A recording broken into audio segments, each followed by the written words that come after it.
A horse can be a lot of different things to a lot of different people. For some, it's a companion. For others, a partner in work or competition. But for one young man we met in the tiny Oklahoma town of Spiro, a horse is just the only way to go. To see him ride, you'd never know there was anything unique about this young man. Just your average cowboy working a typical horse in an everyday arena. It's not until you see this cowboy off his horse that you realize there's something different about his story. Cody Christian was born with a neuroblastoma, a tumor that had wreaked havoc on his tiny body. It was wrapped around my spine and it was just kind of attached right here. And it messed up my spinal cord. You know, I was kind of like you could say paralyzed. The cowboy you see riding today has survived 3 decades of surgeries and medical hardware as doctors work to straighten out all the kinks nature put in his bones. But it was the fire God put in his belly that got him on a horse, and that changed his life. I'm so blessed. I remember whenever I was a kid and just watching my dad at the rodeos, you know, in the bleachers and stuff, and I could just feel this feeling come over me that I knew deep down inside, one way or another, you know, that I think I could do that. It would take a pony named Captain and a best friend named Jake to get Cody's dreams off the ground. We'd be going hunting or gathering cattle while old Captain would be right behind us somewhere down the line there. And he more or less learned to ride on that pony. Whenever I wanted to go somewhere, I'd go on Captain. And I would go do things. I would go, you know, check the mail. I'd go gather cattle. I'd feed other horses, you know. Over time, Cody developed a riding style that uses upper body balance plus voice and hand cues. I can kick a little bit with my left foot, but my right foot I don't kick with. It's just there. So what I've come to do is I've come to figure out to adjust in that area. If I want her to go to the left, I'll tap her on the shoulder. Cody says his equine companions not only give him mobility, but acceptance. Them horses realize his condition, I believe, and that he can't use his feet, and they go and work for him.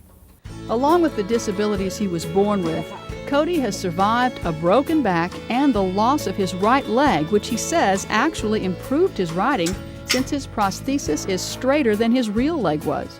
Now, all that would be enough to make a good story, but this is a great story. Because just riding wasn't enough for Cody Christian. He never gave up on that dream of competing as a roper, just like his dad. Using some amazingly simple technology to give him enough leverage in the saddle, Cody became a roper, still partnered with his best friend Jake. And still a dreamer.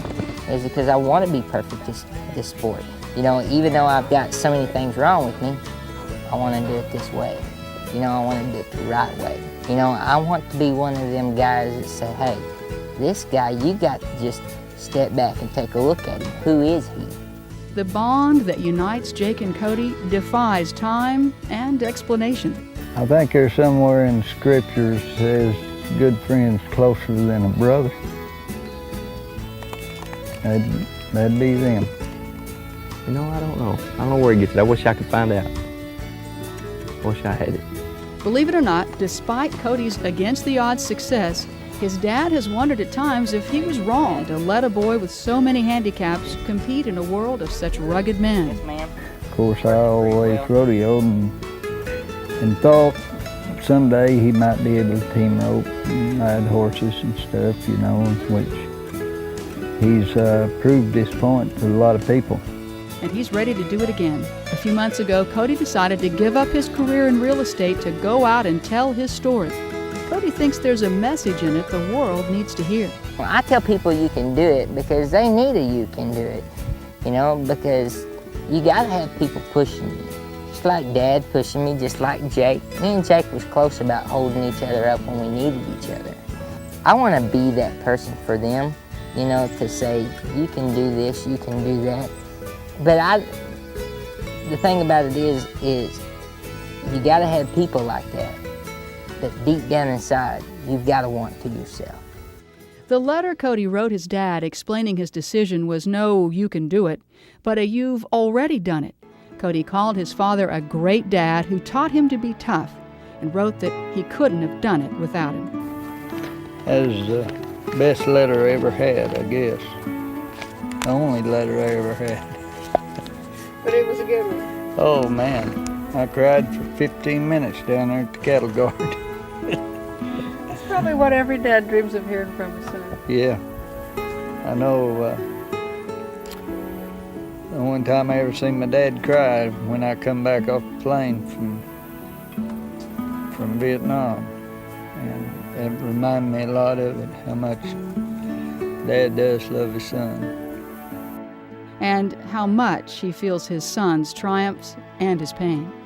And I feel like Cody has overcome it a bunch, you know. But he's still got a ways to go. Still got some dreams to fulfill. Yep. And that's what life's all about, dream. It may seem surprising to some, but there are many riders with disabilities active in the American Quarter Horse Association.